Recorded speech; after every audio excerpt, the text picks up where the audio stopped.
Sükut insanı Tanrıya yaxınlaşdırır, yoxsa Tanrının özü sükutdur? Həqiqəti bir formul kimi axtarırlar.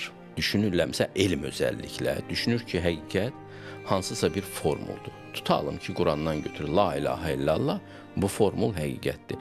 Yəni bunu axmaq bir adam da təkrarlasa, həqiqəti əldə etmiş olacaq. Yox.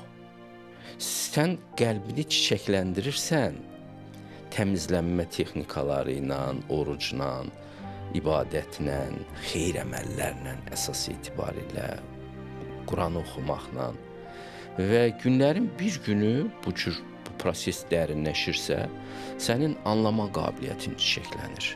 Sən anlayan olursan. Anladığın zaman ən yaxşı kitab sənin üçün elə sükut olur.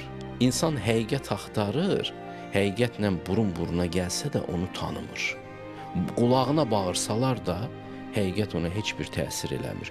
Amma insan yetişəndə, yetərli bir hala gəlib çatanda, pişiyin miyoltusu da ona həqiqətdən danışır. Balaca stəkandakı su aydın, böyük okeandakı su isə bulanıqdır. Kiçik həqiqətləri ifadə etmək üçün aydın sözlər vardır, böyük həqiqət üçünsə böyük sükut.